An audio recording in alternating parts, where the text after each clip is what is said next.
So the numbers that matter.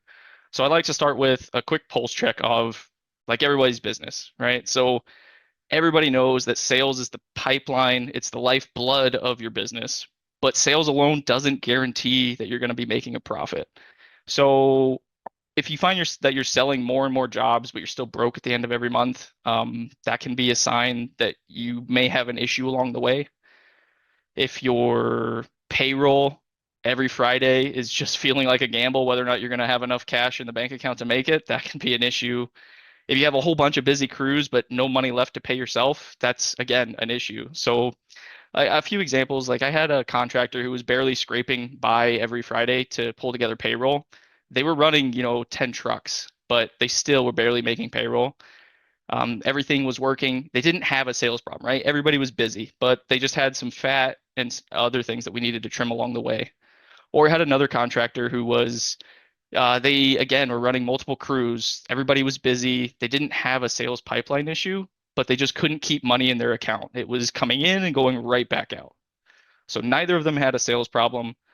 And that's kind of what we're here to find out is whether or not you do as well. So the 6 KPIs that I like to look at or start with for any trades business are these. So we have net profit margin, gross profit margin, the labor efficiency or like revenue per truck, the overhead percentage, your break even point, or your accounts receivable, accounts payable days. So with these 6, you can gauge whether or not you have an issue and then whether or not where that issue is within the business. And then you can dive in deeper to further understand, okay, these are the issues I have. How do we solve them? So let's dive into those just a little bit. So net profit margin, aka the bottom line. This is going to be everybody's favorite number to talk about. It's the one that everybody likes to show other people. Um, it's what's left after paying all of your expenses. So it's easy to calculate, right? You just go to your profit and loss, you scroll all the way to the bottom, you see that net profit number there. Well, if you divide that by your total revenue, your total sales, and you multiply by 100, that's your margin percentage. So what I like to see is that number to be, well, not below 5%. So below 5% is going to be really risky. If you're in that 5 to 10% range on the net profit margin, you may be okay. It's going to largely probably depend on the size of your business at that point, right? So if you have a $50 million business and you're doing 5 to 10%, that's fantastic. But if you're in my niche, which is working with, 1 to 20-ish truck contractors, the size of businesses that can't necessarily afford or where it doesn't make sense that they have a full-time accounting or finance person on the team, typically what they're going to be looking for is that 10 to 15%, if not higher, right? If you're above 15%, you're killing it. Unless you're a solo operator, then above 15% may not be quite where you want. So again, these are kind of benchmarks. You can kind of rule of thumb, figure out where you're at, but it's going to depend on the size of your business and ultimately where you're located in the journey. So if you're not where you want to be, let's dive in a bit further to figure out, okay, why is my net profit not where it should be? But before we do that, I just want to clarify one thing. So while net profit may be the scoreboard that everyone loves to see, they love to talk about, it may not tell the whole story of your business. So net profit, right, the profit that your business should have or the cash that your business should have doesn't always equal the actual cash that you're seeing in your bank account. And this can happen for a variety of reasons. So the chart here on the right, if your profit is going up month over month, but your cash flow is not matching it, that can happen for a variety of reasons. If you have customers paying late, right? If your accounts receivable is starting to get really, really long, you're not actually realizing that cash into your bank account. Or if you're buying a whole bunch of big assets, if you're buying a bunch of new equipment, new vehicles, again, that can just eat into your cash reserves and won't necessarily compare to what profit you think you should have. Or loans, right? So loans, the way they work, only the interest is going to end up on your profit and loss. Only the interest is going to decrease this actual profit. So all of the principal payments, if you have a whole bunch of really good financing terms and your principal is just eating everything up, that can again lower your cash flow. So I don't want to dive into this too much more here, but just know that net profit doesn't always equal cash. And in the next session, we'll go into a bit deeper for where these cash flow issues can arise, how to fix them. So the next KPI that I like to look at, so if we know net profit margin is going to be gross profit margin. So again, it's a really high level one. It's going to show how much of each sales dollar you keep after paying for labor, materials, and subcontractors. And it's easy to calculate. So you can go to your P&L, you can look at the gross profit, which the gross profit is going to be revenue minus your direct costs. If you take that number, divide it by your total revenue or sales, multiply it by 100, you get a nice percentage. And so these ranges I'm showing here on the right, they're industry benchmarks. They're going to vary across location. They can vary as well, even within those bars, based on your mix of service, maintenance, install. But ultimately, starting with these benchmarks, having a benchmark to kind of strive for is a great place to start. And then using your own data to justify why you're at that percentage is what we want to strive for. So we want to use our own data over time to eventually determine these. So for electrical and HVAC businesses, which I know is the majority of our audience today, you're going to be looking for that like 50 to 60% gross profit margin. And then if you can exceed that, fantastic. Absolutely. That means more is going to hit your bottom line. But if you're falling below this 50 to 50-ish% mark, that's where we kind of want to take a look at, okay, why is our gross profit margin low? Are we spending too much on labor? Are we not efficient? Is our material cost too high? Um, Knowing what others in the industry are doing helps us kind of gauge ourselves.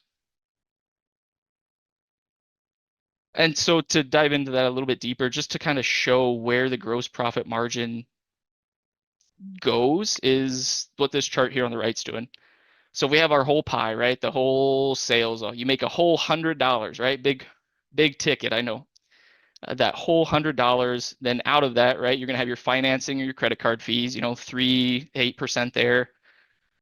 Your labor costs, so that's your direct labor. That's not your overhead. That's gonna be the actual technicians, their time spent on the job. You're gonna have the material, the equipment cost, right? If you're HVAC, you have to buy a new furnace, you have to put that in. Electrical, right? All the wiring, all the other miscellaneous materials, those all add up. Say you also need to hire a subcontractor, you had to move a pipe for plumbing, you had to pay somebody to crane in a new HVAC unit on a commercial building. And all of those add up to be your cost of goods. So in yellow here, we have your cost of goods, and they eat away at your total revenue or the total sale price. So in that example and in the benchmarks, of the $100 of sales, about 50% is, or $50 is going to end up as your gross profit.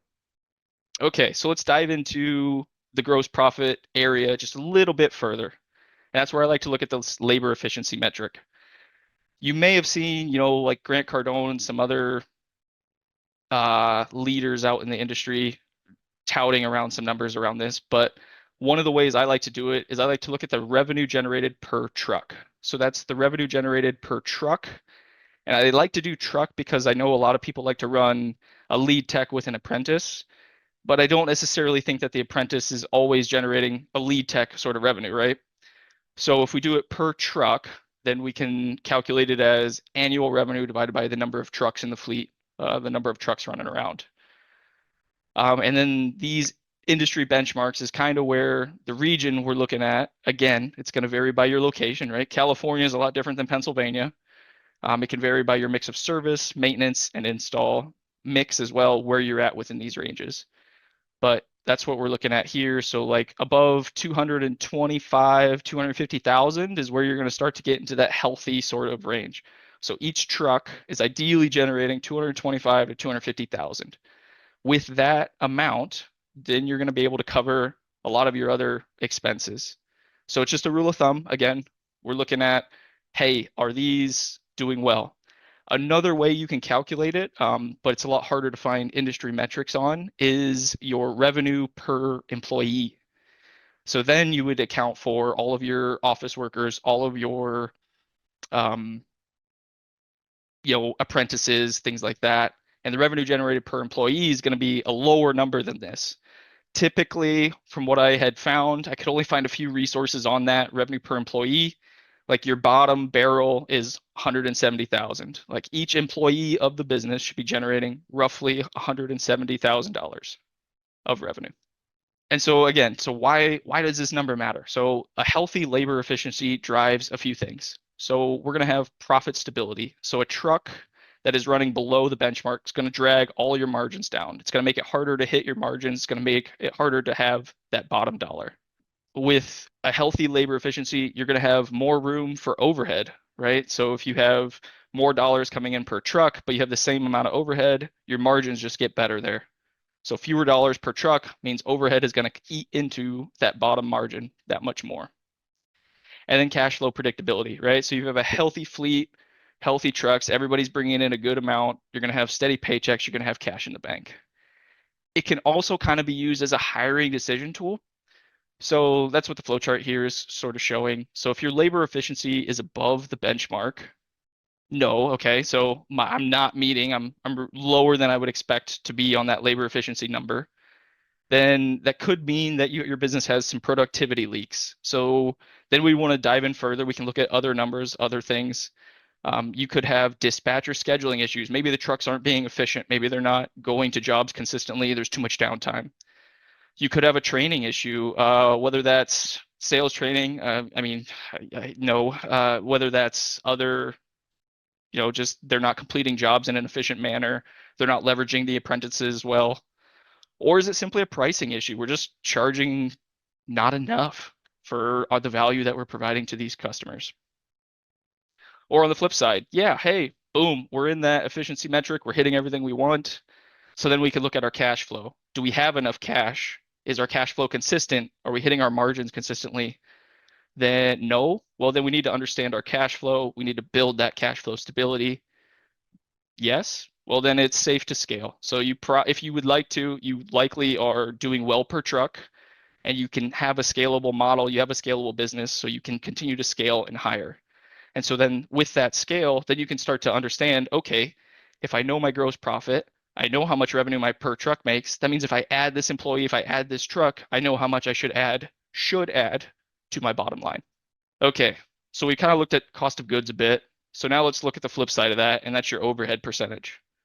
So the overhead percentage is going to show you how much of your revenue is consumed by non-direct costs. So that can be, your office and admin staff, rent and utilities, software, insurance, vehicles, advertising and marketing. So your overhead percentage is calculated as your total overhead expenses divided by the revenue times 100. That's just revenue times 100, convert it to a percentage. That way we can compare it across multiple industries. Now, again, all of these benchmarks are going to be different for the different size business. That solo guy, he probably doesn't have a ton of overhead. The business that's doing 10 million, overhead percentage is probably a bit different. But in general, if you're above like 25, 30% on that overhead, we probably should understand why and make sure that we're comfortable with that, because ultimately lowering that overhead percentage goes right to the bottom line. Typically, what I see is successful, healthy businesses, and what I had found as industry benchmarks is if you're in that 15 to 25%, that's where you're going to be, in an acceptable, healthy range with your overhead. And then if you're less than 15%, that's really best in class. That's going to be either like solo operators or really, really, really large businesses that are super efficient. And then the next one. So the break even point. So this is the sales level where your revenue covers all your costs. So there's no profit, no loss. So the break even point shown in the graph here, right? As your revenue or sales goes up, you finally cross where your costs are. And that break even point is going to cover all your fixed costs, covers your variable costs. It means you're finally at the point where you're not making money, you're not losing money. And if you're beyond that break even, boom, that's where we want to be. That's where we start making profit. So where I like this number is to look at it as a couple times a month, basically, and understand how soon within the month we're getting to break even. Right? Are you getting to break even within week 1, week 2, week 3, week 4? Because if you're not hitting break even until week 4, that means you're only making profit in, the latter half of week 4. And that can be fine depending on the type of job you're doing, but it is also a bit riskier if you have some sales slowdowns and other things. So the sooner we can hit break even, the better. And then looking at break even, we can understand, okay, is it our fixed costs that are really killing us? Or is it our variable costs, cost of labor, cost of materials? We can understand what this chart looks like. So to calculate the break even sales, I'm just going to jump right to the next one because I have a pretty good example here. Let's say your fixed costs, your overhead, everything, for a nice round number, I chose $100,000 a month. If your gross profit on that is 50%, right? Back to that number that we're looking for, then that would mean you need to make $200,000 a month to break even. All right. So now we have a number to strive for. So if we jump down to the bonus, you can make this that much better if you know your average ticket size. And even if you know your average ticket size by department. So if you know your average ticket size is, let's say, $2,000, well, to hit $200,000 a month, then we know we need 100 jobs. Now, why is that significant? Well, with 100 jobs, then we can take that a step further and say, okay, how do we get 100 jobs on the schedule? What does that take? How much marketing spend does it take to generate 100 jobs? You should know your marketing KPIs there. All right, I have to spend this much to get a lead. I can close 10, 20, 30% of my leads. Okay, we can back that out. I need to market for 500 jobs. And then I know I will close 100 jobs to break even, kind of thing. So that's where the break even gets fun. So we can see how quick we can do it. And then we can also, with a couple other KPIs or numbers, then back that into, all right, how many jobs do we actually need to do? Um, and then, yeah, decisions is what this is all about, trying to drive those decisions. All right, getting to the last couple here. So accounts receivable, many of you are probably familiar with this one. So it's money owed to you by the customers for completed work. The accounts receivable days is how many days out basically is your last receivable. And so why does that matter? Well, if you have a really high accounts receivable days, if you haven't collected from your customers in, let's say, 90 days, that can put your business into a cash flow squeeze. And it basically would mean that you're the bank. You're giving them an interest-free loan on the work that you did. And where that trickles down to is that slow collections, that cash flow squeeze will ultimately, it can delay payroll. It can make it harder to make payroll. It can delay your payments to vendors. You just don't have the cash to pay the vendors.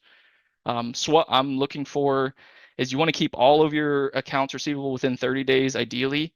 For my residential guys out there, ideally that's way less, right? At least that's 10, 15 days for residential. It's a lot easier in the residential space versus commercial.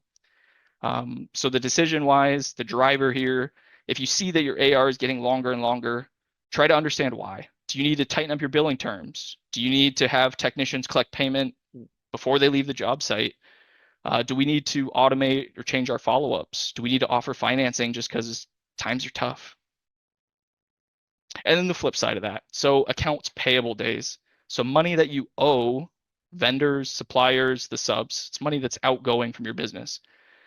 And we want to actually do the opposite of accounts receivable here.